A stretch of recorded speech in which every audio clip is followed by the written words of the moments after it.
comme politique. Moi, comme politique, c'est que je sais que Constant Moutamba est dedans. Donc, le monsieur a tenté de tourner l'argent de l'État parce que Mbongo Kolonga yango mokote na banque ezaki logé pour ekatisa et bota makolo se trouver na banque mususu non. Il faut reconnaître que IDPS est un parti politique où ils ont installé partout en République démocratique du Congo. D'ailleurs, au moment où je te parle, au Christian Kabouya Mwanabouté, il y a Madame Malou, Aza plus incompétente na niveau moko, donc je n'ai jamais compris. Cette incompétence notoire, au Malou Atalisi, et la Kisaka Kenon, et PST Kokoufouate. Alors, biso to zabalobele la peuple. Biso to sengi na chef de l'État.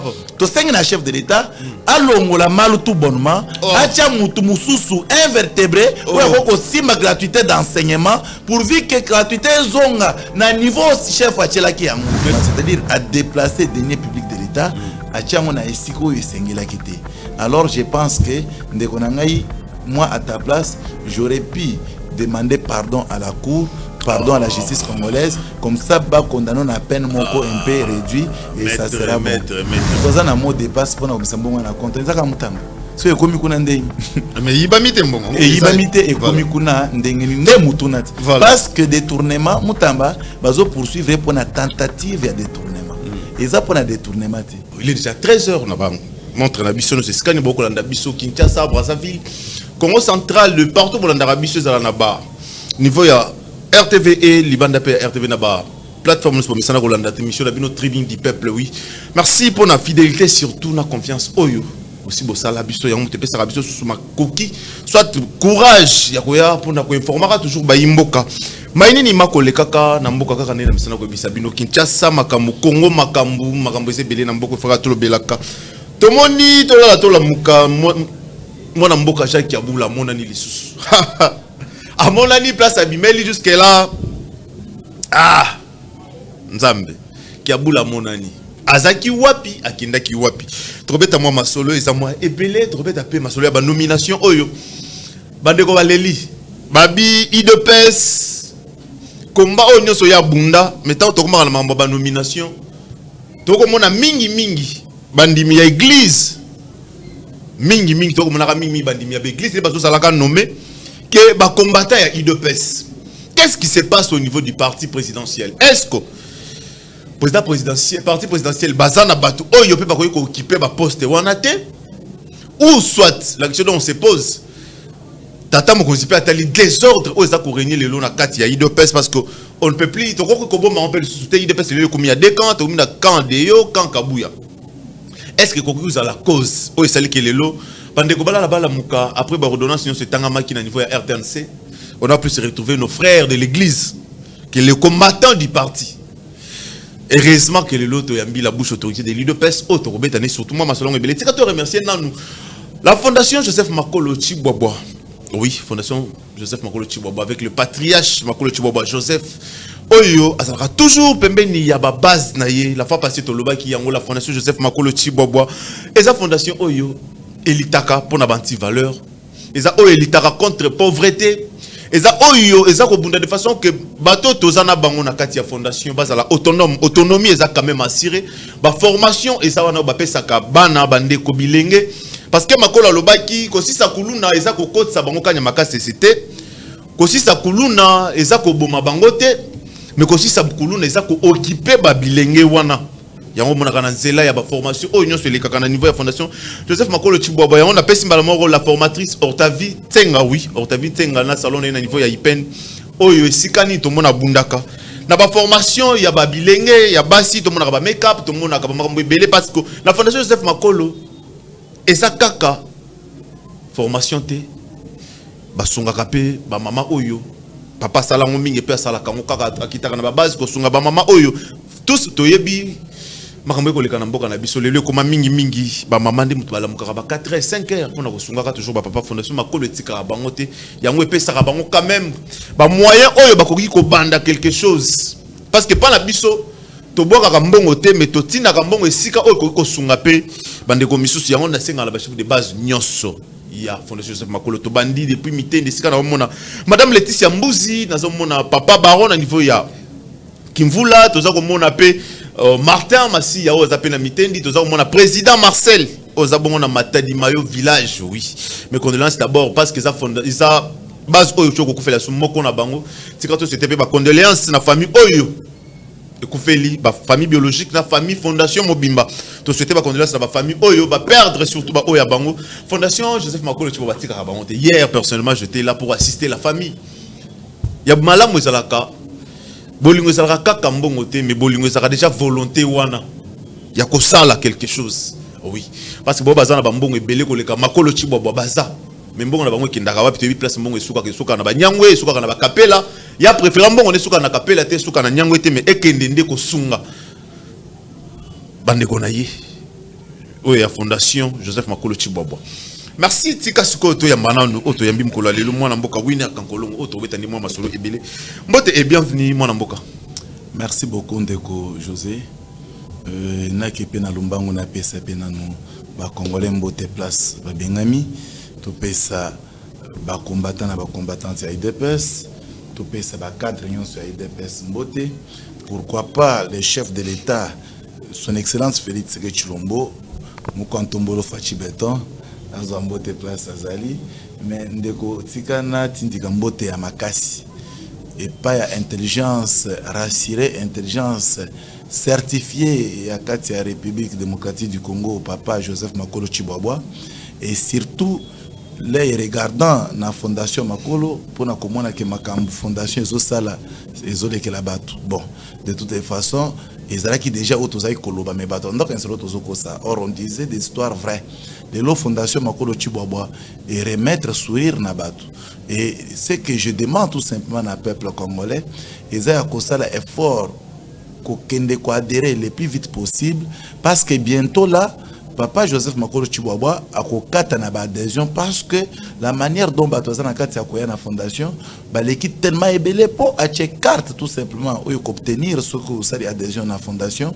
na $5 plus 5000 francs si je m'abuse et alors de cause qui m'avait étiqueté ils a comme on a que ce que vous avez carte à fondation Makolo Chiboba vous avez avantage exhaustif donc avantage très capital oyo moko talo non c'est que kala nyonso na fondation ezakiapi donc fondation Makolo Chiboba eye pour na éducation ya bana fondation Makolo Chiboba eye pour na formation ya peuple congolais fondation Makolo Chiboba eye pour na ko rassurer donc sous forme assurance na vie ya congolais donc allez-y les plus nombreux adhérer eza na République démocratique du Congo mobimba mais ba succursale mususu zo funga bientôt là nazo senga na peuple congolais bo adhérer surtout peuple na Lukunga peuple ya Mwamba peuple ya Funa bo adhérer na fondation Makolo Chiboba mais ce que je vais vous dire il faut boyer que fondation Makolo Chiboba yemoko papa Makolo Chiboba aza patriarche na kati ya IDPS voilà c'est l'un des pionniers de l'IDPS oyo tilelo confiance totale na kati ya libota na famille politique ne babengi IDPS donc c'est que nous les autres nous voulons demander au chef de l'État l'intelligence qu'incarne papa Joseph Makolo Chiboba aza professeur émérite na kati ya République démocratique du Congo azo tank ça na plus de 7 universités na kati ya République démocratique du Congo papa Joseph Makolo Chiboba aza d'abord un financier ou azo encadré ba cadre bela IDPS ba cellule na biso nyonso ya plupart ya cellule ya IDPS c'est papa Makolo Chiboba qui encadre ces cellules c'est papa Joseph Makolo Chiboba ou azo tala ba section na biso ainsi que ba section na nini na biso mususu yo quand suprême na biso ba cellule les consorts tout ça voilà. Donc tout ce qu'il fait pour l'IDPS en tout cas je mérite ne fils que remerciement parce que poste za na noté nga papa nazo peso merci na nyonso za na kati ya sala pour la République mais ndeko José il y a un problème parce qu'à un moment il faut que le peuple na makambo baza kati ya osibir ngana ko supporter injustice na kati ya République le loi na tongo ndeko José j'ai reçu 4 jeunes baye na ndaku poser une question trop délicate balobi na ngai maître biso to tangi moko aza mwana première CO ba mususu deuxième ainsi de suite balobi mais to sisi année ba pesi biso bulletin te maître bulletin zo mona na bulletin ezate maintenant tozoli nga tolongwa na école wana parce que telle école esika to uti koleka éducation ya malamu ezo zala te to lingi to changer école mais to ko changer école na document nini maître boye bisa biso nanu yo mutolo ba ko tunela biso e pa malu ndena bi bande ko na ngai bolimbisa malu asa échoua ah maître Maître, on bandeli. Nazo expliquer peuple vérité pour comprendre. Malou d'ailleurs a hérité incompétence à Tony Mwaba parce que Tony Mwaba, ce qui a ça la kaloko la Willy Bakonga, il y a quoi imprimer ba bulletin pour dire il y a 5 ans, mais retourner à déficit côté. Ba bulletin nous ba saleli depuis que c'est que tu l'envoies et ça Willy a imprimé depuis 2019 cher frère. Donc, Willy a imprimé l'habitat depuis 2019, a imprimé pour 5 ans parce qu'il y a eu un mandat chef de l'État, selon la Constitution et la République, dans son article 70, et puis ce chef de l'État mandat à 5 ans. Oui. Et c'est comme ça que Willy Bakonga, pour nous prévenir, a imprimé directement l'habilité pour 5 ans de Konangaï. Mais le lot, Tony Mwaba, Saleli, Brité Wana, Malou a yakouti Brité, ils ont sauté. Donc, nous regrettons la incompétence à Tony Mwaba, mais nous regrettons ce qu'on a médiocrité. Na médiocrité, il y a Madame Malou. Aza plus incompétente na niveau moko, donc je n'ai jamais compris. Cette incompétence notoire, au Malou atali ici, et la kisaka que non, et peste ko kufate. Alors, biso to zaba lobele a peuple. Biso to sengi na chef de l'État. To sengi na chef de l'État, alongo la Malou tout bonnement, atia mutu mususu invertébré, ou yako simba gratuité d'enseignement, pourvu que gratuité zonga na niveau chef wa tchelaki yango. Et ça la biso fierté, il y a mingi parce que ba na biso, bako ko na biso, fois République démocratique du Congo Mobimba, soulagement na bango ezaka na gratuité d'enseignement de konangai. Tala na ba prise en charge nyon so ba parents, l'État mutozo ango, alors que c'est que salaki pas moko très magnifique, où il s'agit que peuple a eu sourire. Mais maître, likambo ya Willy Bakonga, ils ont mettre même en désaccord na ba ndekono ya parti bozana ngo idepes. Patango yo za ko lobaka été Willy Bakonga salaki malamu va même koleka o ya saki o ya bino idepes Tony Mwaba. Donc pona yo tout le monde le na za ko mona même aussi ya idepes ba tozo ba te maître winner akolandaka nde kanyaka pas Willy yango akoya kolobelaka Willy et on a betando ike pour aza ko luka positionner pas Willy Bakonga. Est-ce que maître winner bato ba kolando na idepes bato ba pesa ki idepes confiance o lelo bazwa ki granini enseignement primaire ba pesa ngo idepes mais le tozo na kaka bino subande ko boko zongo pour la sous incompétence na bino est-ce que soma te bato ba même TV ba quand même comment bango na bango ba ko ça msala o yesengeli ko salate. Merci beaucoup ndeko José pour question no isa malamu mingi parce que isa on azo sibir na média vérité nazolo ba bato bele bako kakangote bato ba yeba peuple congolais boyeba idepes is la personne morale idepes comme personne morale bat oyo bazana kati ya idepes bizabiso la personne physique mais biso nyons toza compétent na ba domaine nyons sauter ça on doit se le dire. Il y a aussi des domaines où talobi au domaine isa papa oyote domaine isa collègue nanga oyote mais pour na ba oyo to moni batindiki na EPST en tout cas je dois avouer que ba oyo biso bakenda ke EPST ba échouer aussi mutuloko Tony Mwaba un excellent en matière juridique mais le monsieur comme Tony Mwaba c'est l'homme qui mérite arrêter pas PST à ministère de la justice. Mais moi je n'avais pas compris. Tony Mwaba na place au sein du ministère de la justice, à quel au ministère de la EPC, place ba sende ezali, place au sein de la technicité moko outrance parce qu'il faut qu'on maîtrise moana pour autant que ça moana. Tony Mwaba tant que ça banate. Oh, mais ça professeur. Asa professeur na université. Différence c'est ça ma casse, c'est pas pour rien. L'État kabola enseignement primaire et secondaire, a kabola mon enseignement supérieur. Ayebi makambozo sala. Parce que kotang sabana, ko encadrer bana, ezo seng expérience moko ya makasi, ezo seng expertise moko ya makasi. Mais Tony na niveau ya intelligence na ye, e banda ko senga que soki bakoka ko placer ici ka, ba placer na ici, soit na ministère ya justice. Mais aussi mutu na biso mususu malu. Il fallait qu'il bâtisse na ministère de l'économie. Oh là là. Il fallait bâtir il y a des problèmes à casting. Donc, il y a des problèmes à casting. Exact que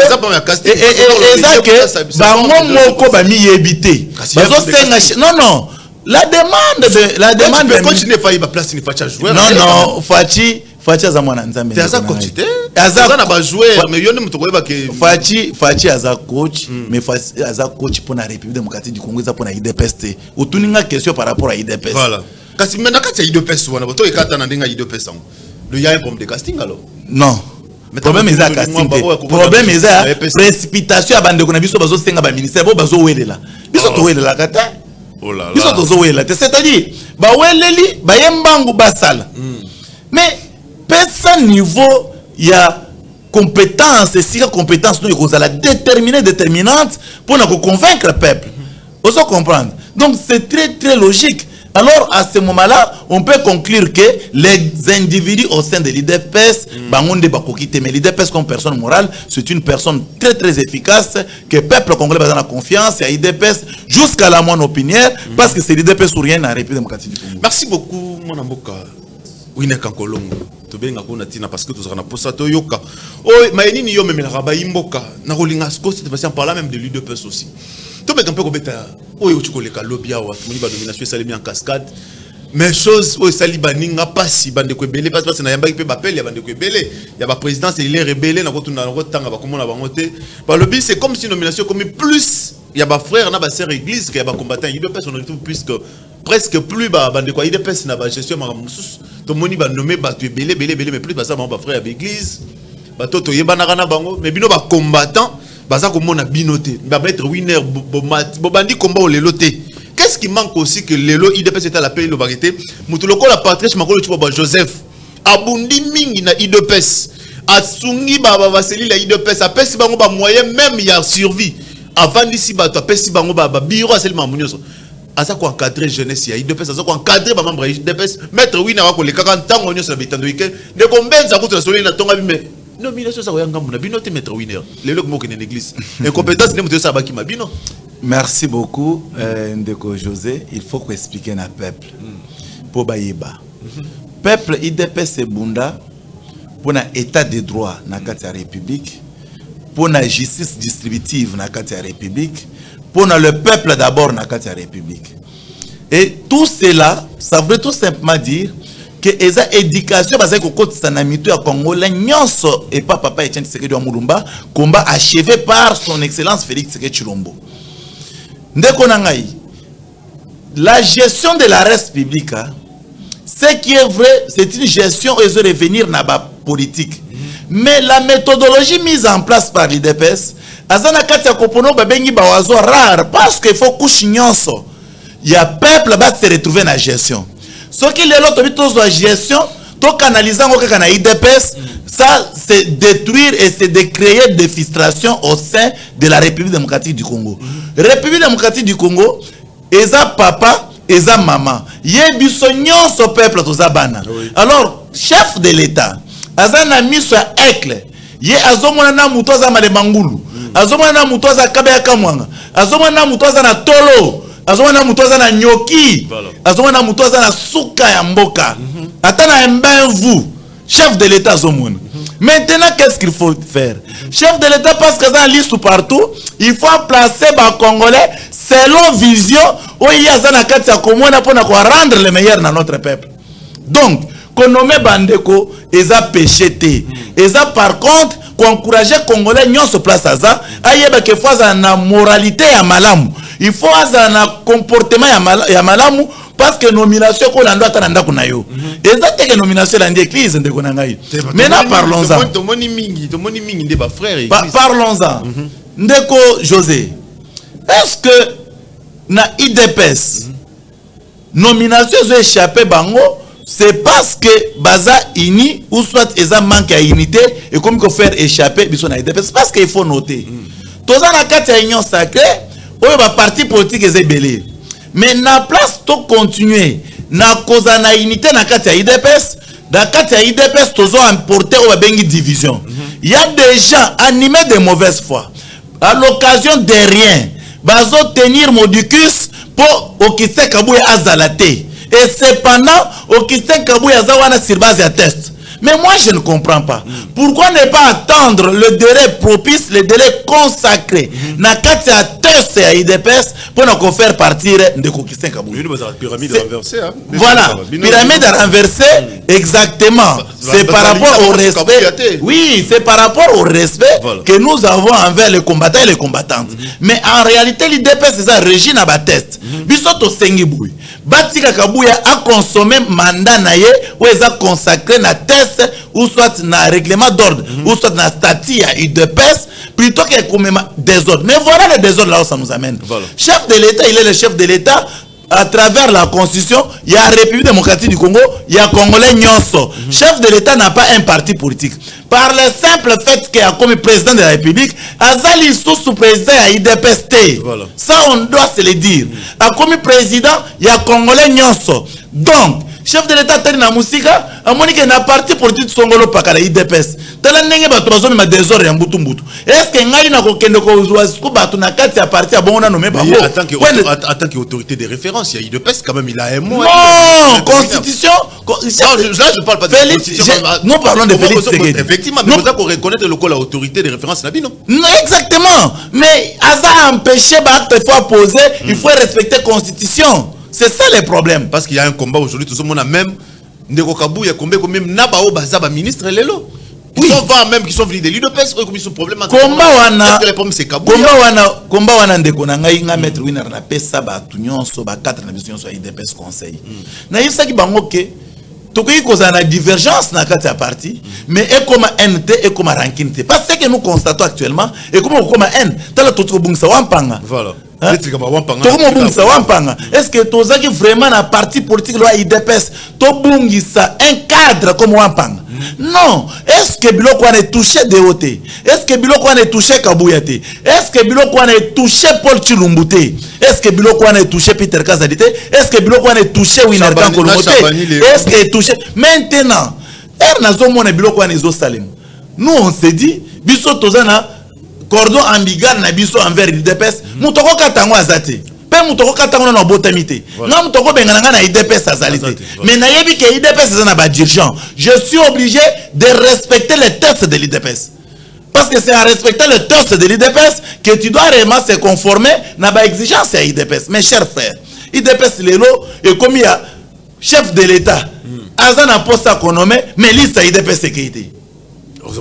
Liste à IDPS sécurité. Donc, c'est-à-dire, sur le plan politique, IDPS a perdu quelque chose. Voilà. Là, on doit le reconnaître. Sur le plan politique, une fois que tu perds la nomination à ta moko, c'est une erreur grave parce que l'IDPS est obligé d'avoir des postes qui vont faire de telle sorte que tu mobilises sur le terrain. Tout ça, pas mon colo chiboabo.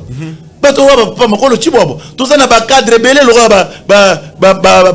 Rémi Massamba Bazali. Tout ça, n'a pas cadre le rôle Chibalaba la Francie. Tout ça, n'a pas cadre le rôle Benza Bazali. Tout ça, papi mouya ba outre rejoindre son alite. Tout ça, mais pourquoi tu veux ça va poste nyonso nomination il y a plus de 30 personnes mais cadre mon côté IDPS nakati c'est vraiment malheureux. Je suis au regret à travers ces genres d'agissement et je demande directement à Augustin Kabouya de prendre tout ce qu'on est en train de l'accuser. Kotiango na mai amela comprendre que c'est lui le père. Voilà. Et à un moment un papa doit être attaqué. Herbazo attaqué yo, et ça te pour baïnio. Accepte les attaques, supporter les attaques, organiser l'IDPS, parce que l'IDPS a besoin de cette organisation. Nous allons te soutenir jusqu'à la moindre épinière, parce que nous sommes convaincus et nous sommes sur le chemin légal que OSA légalement installé dans la IDPS. Augustin Kabouya, ça c'est le message de Maître Winner Kankolongo que j'adresse à vous directement. Merci beaucoup. Message à Maître Winner adressé directement et pas. Moi, je suis Augustin Kabouya Wazabongo, président AI à IDPS. Des ordres vendus et côtés. Et quand même, mais si ça y a IDPS ou ça cellule. Parce qu'aujourd'hui, nous sentons même la division entre même le président cellulaire, entre les sectionnaires. Entre bateaux, donc c'est compliqué à l'IDPS. Bon, mais ça côté de façon que les combattants vont se retrouver. Ce que tu veux dans le pays solo, il y a accident au Salema qui avant-hier. Dans le niveau de Matadi, qui va là, mon amboka winner. Les amotuna oyo bande ko belé batuninga est-ce que ndeko José Kapolo oza ko mona te que autorité de l'état na biso za ko souffrir na mboka na biso bato baza ko respecter mibe côté parce que Matadi ki bala toza na accident liboso te. Ouais, comme ils sont qui 3 ou 4e accident, tout le monde a couru pour battre. Bakoufa, tout le monde a moutuké ya, iboma batu. Baba on va dire que tu vas kaka na baba là-bas. Dernièrement on a vu ouais batu quoi tu remplacer disons commissaire ouais il y a vu professeur Kinshasa ouais Lobaki qui hier à Kolemba bangote to c'est pela qui na victoire. Tout ça qui nous mobilisons te la victoire et comme polele. Mais le lozonga sous na victoire maître winner. Kende kota esika ba bengana ki batu. Vous allez voir que batu na nyonso bazongi.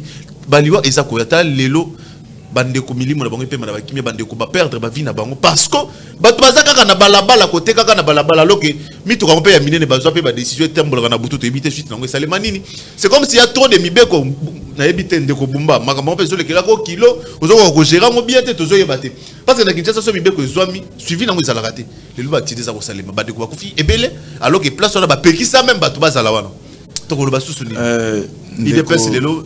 Même qui tient ça quand Kabila a na maboko. Nous c'est ça quand Simba te ndeko. Ndeko José. D'abord nazo compatir na bande ko na biso bakufi na nzela ya Matadi Mayo. Matadi Kibala Matadi Mayo selon les cas. Ça monga fola précisément. Nazo compatir na ba famille ya ba illustre disparu. Biso toza ba leader d'opinion na kati ya République to ko lingate congolais moko kufa. Mais bato bazo sa récupération politique pour na koloba été et ça manque à autorité de l'État, ça c'est faire mal à la lecture parce que autorité de l'État est alliée. Mais seulement les barbares, hein, les impétrins au bazo linga ko respecter mi be côté ba existera partout. Crime, tuerie, en Afrique du Sud. On voit dire ici que l'autorité de l'État est non. Crime, en États-Unis, on voit dire que l'autorité de l'État est non. Mais seulement, ils ont oyo, bazana animus moko, oyo ezo kendaka toujours na sens ya ko viola ka mibeko ya mboka.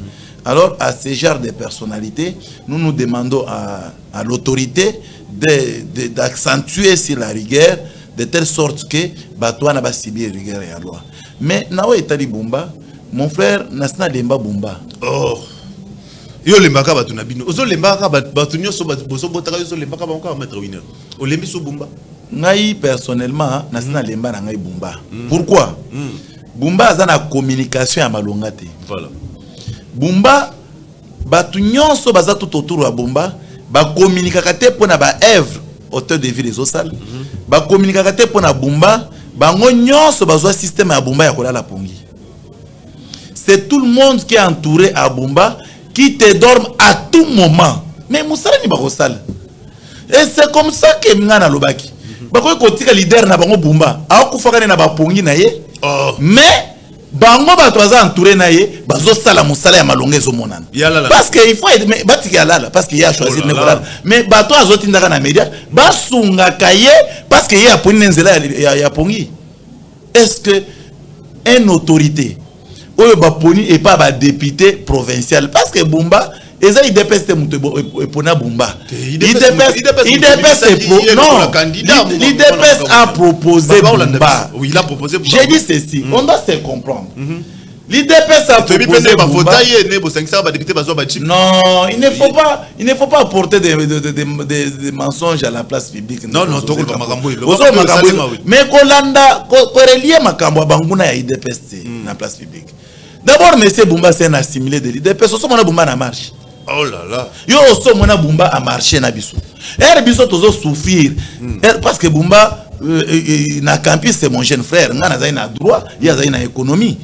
Biso tozo sala ba mouvement de pression na ba campus tozo subir depuis à l'époque ya musée.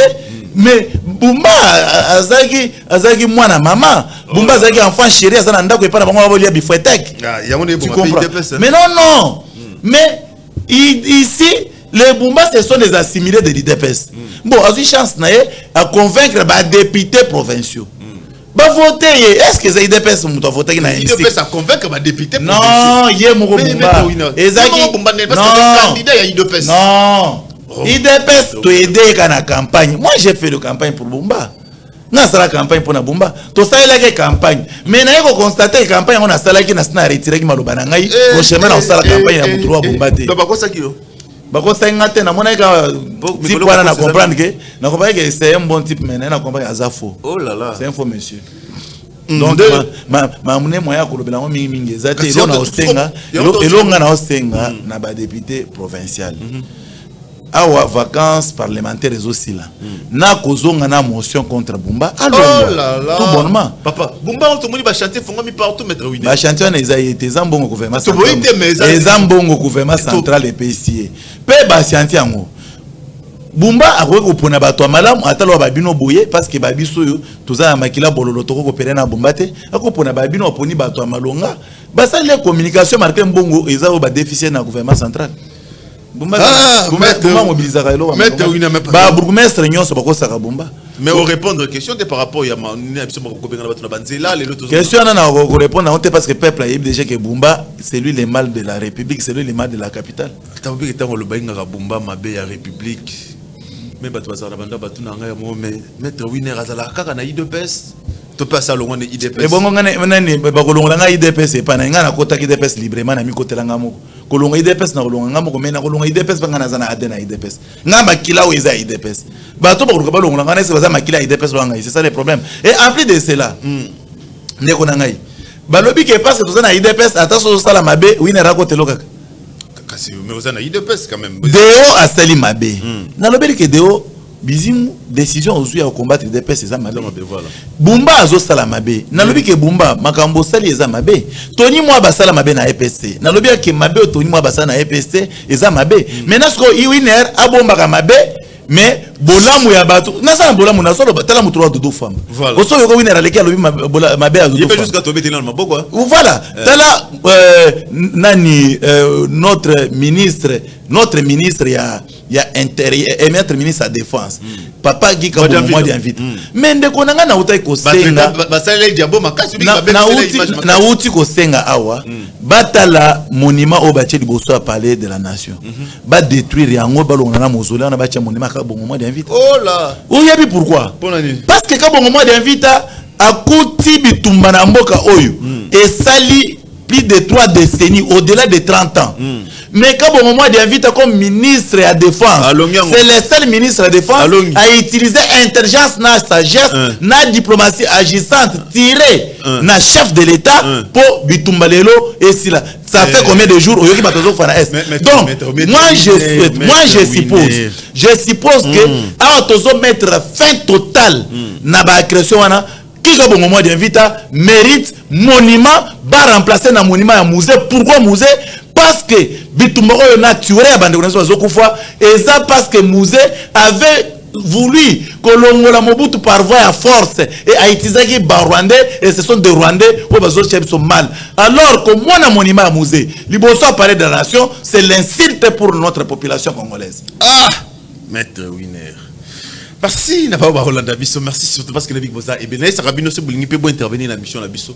Numéro ça là c'est écran la bino on a beaucoup commis message sur WhatsApp et un message normal on va nécessairement que tant un message na bino ce qui cause là ya ko tanga to tanga de façon que bon contribuer pe na émission oyo ka ndenge za la Bisso a to sala comme ça to sur la kaka makambo mboka mwana mboka Winner ndeko Glody l'exemple l'image c'est na Monique Kiabula azongi Kiabula oyo babengi saki et pas ministre ya intérieur vice-premier ministre intérieur mona moka Chabani abengi saki na Kinshasa sangolez alaki lisusu te tola muka maître Winner Kiabula yeyo ya monani sonne Kiabula monani akozonge le sika na ye dès Kiabula monani akoya Kinshasa qu'est-ce qui va se passer?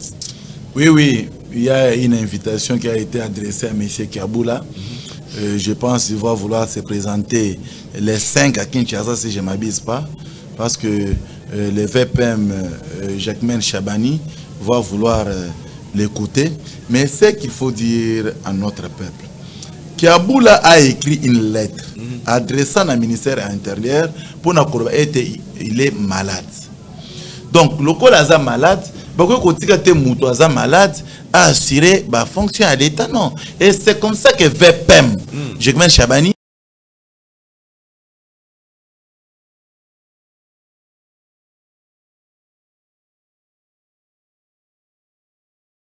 topé bazar informé tant yo koyebisa bango qui était soki lelo Kiabula a moni Kazembe sika na ye c'est parce qu'il était malade ou bien parce que Kiabula a tenu des propos oyo awa pouvoir que keza malamuté non ba propos ya Kiabula ngana ko défendre ngoti parce que ngai selon les informations à ma possession j'aurais appris que monsieur Kiabula il est l'un des gens qui travaillent avec les responsables du M23 ainsi que AFC Nangai.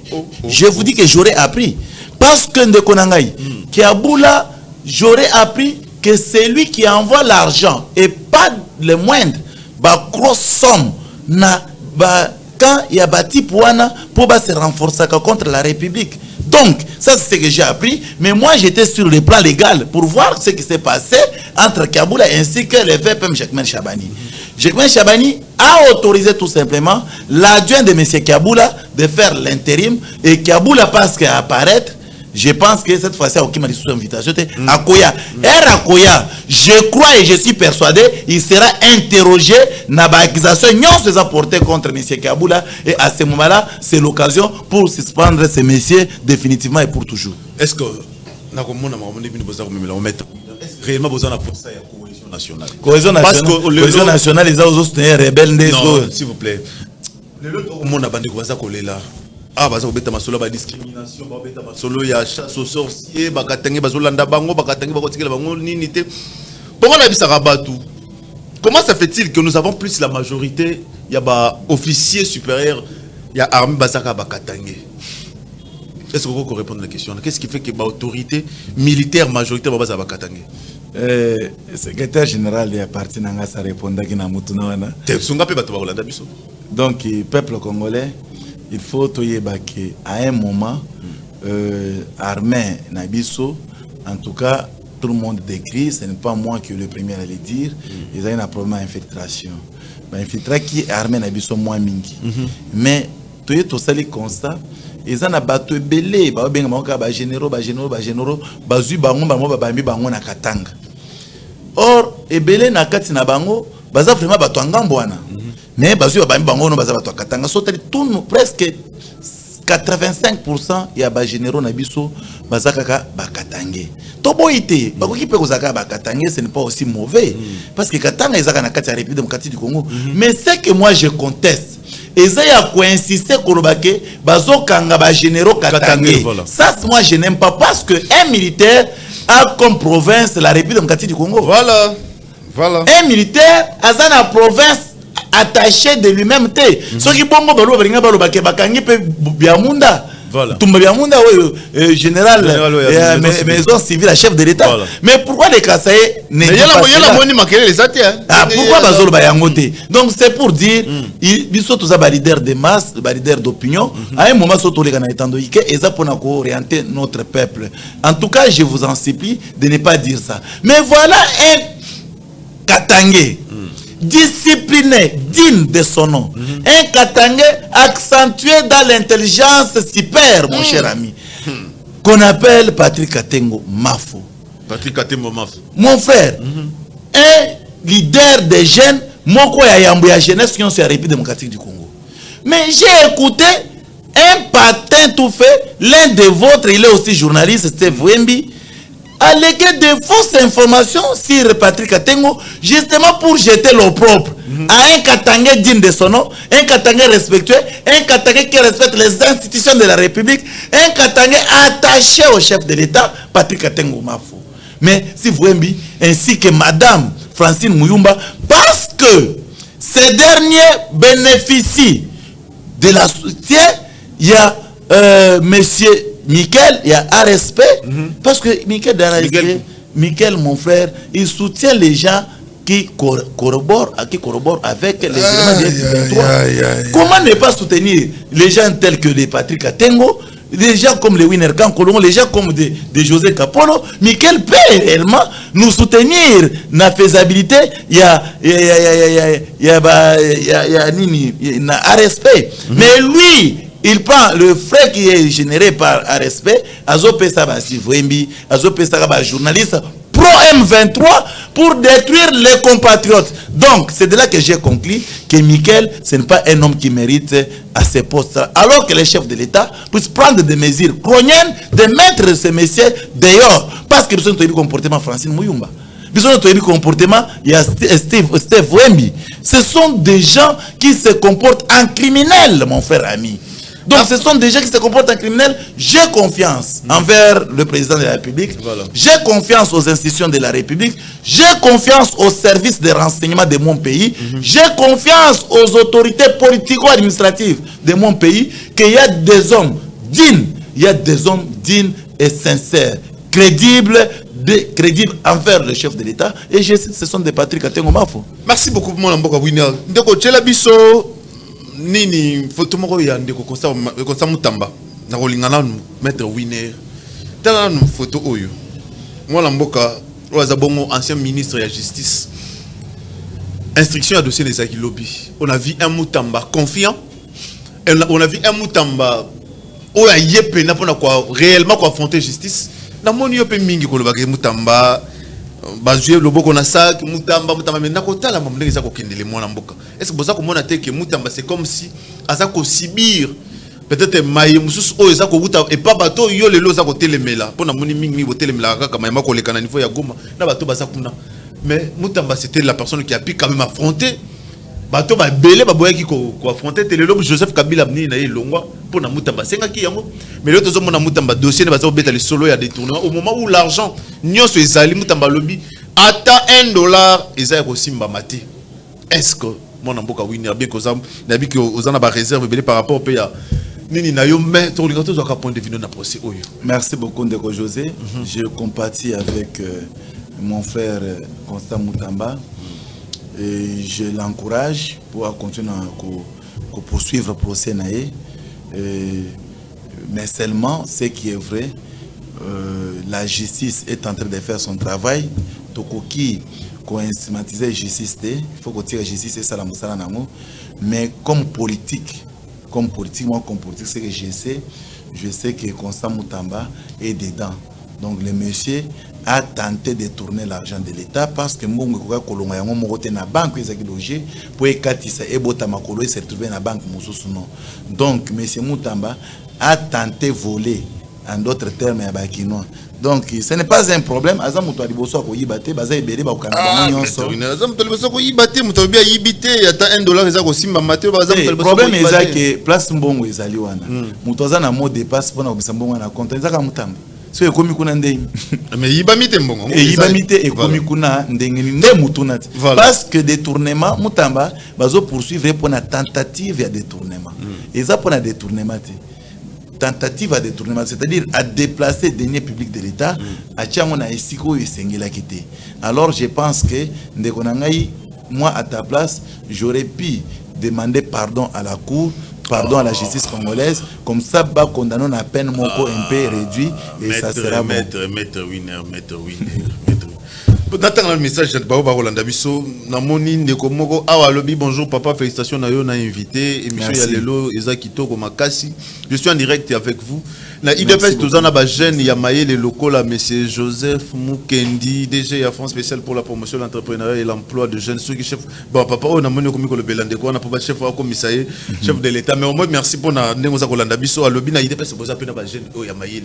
Mais comment ça, qu'est-ce qui fait que Babazala, Baton a Bazala, Babazala nommé, Baton a Bazala, Tile, l'on a sa banzete, qu'on a Bazako Baluka. Non, d'abord, il faut reconnaître que IDPS est un parti politique où ils ont installé partout en République démocratique du Congo. D'ailleurs, au moment où je te parle, au Christian Kabouya Mwanabouté, Azana Katsa Kokangabisaka pour la descente na Mbujimai pour la mobilisation, pour expliquer tout accord signé d'abord à niveau des États-Unis ainsi qu'à niveau de Doha. Alors, Azama Mbouébélé, causerie morale avec la population de Mbujimai, il est en train de faire des tournants et je pense que peut-être dans la prochaine province, à Kochanga pénaliste pour Nakende, na comme visiter Bandekonangaï, mais c'est que si tous en a jeunes très très compétents partout. D'abord, je vous informe, jeunes nyons sozo mona na kati ya République, kobanda de 18 ans jusqu'à 35 ans ou soit 40 ans, ba jeunes nyons na baza presque bataille IDPS. Ba parti politique ba récupérer ba tout na biso baza déci parce que ba parti politique baza na bato balanda bangote. Des partis politiques créés, partis politiques de Patekoti, les partis politiques des jeunes mon côté à cause de conscience avec son âme et son cœur d'aller adhérer à la partie à bon non.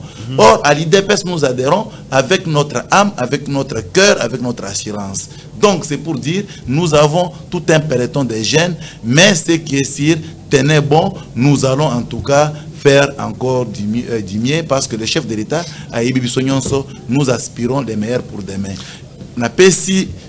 Jacob Yambote, il m'a appelé le matin pour me dire que mon frère, to bo continuer toujours na ko travailler pour na IDPS c'est les postes tende ko décourager bino alors biso to ya na IDPS na intention à poste to ya na IDPS na intention à sauver la République. Si la République sera sauvée en tout cas l'IDPS sera réellement gagnant. Merci beaucoup mon mboka maître Winner na rolinga sikoto que depuis ko souhaiter ba refêter surtout ba joyeux anniversaire. To souhaiter bango soutenir malam ba balandaka pe biso. Joyeux anniversaire na Dieu merci Balouti oza ko fêter moko soit oya bakisi moko na mbula na lelo Dieu merci Balouti bebito to souhaiter surtout joyeux anniversaire ya malamu ezale pa na yo tikete nkolo yeso bomba yo ezaki mokolo ya mbota malelo babi sala nyonso mela sala nyonso ko sala meba ke lobi peza mokolo lobi penza mba ko zelo na makambo mususu metika biso mimi to souhaiter joyeux anniversaire nzamba batela bomba yo Dieu merci Balouti na souhaiter joyeux anniversaire mona moni beska mvuluzi na souhaiter pe ya malamu esiko zali mirador mabungu bino nyonso ça vraiment moi ebele tikete nzamba bomba bino tika pe na bino la fois passée soki olingi osalisa gâteau ya malamu oui gâteau moko ya bien ezala la manifestation no ya fête ya mariage ezala anniversaire manifestation oyo nyonso yebi ke sika gâteau intervenaka benga na numéro oyo to passion numéro malamu ya tonton Chris Sanja.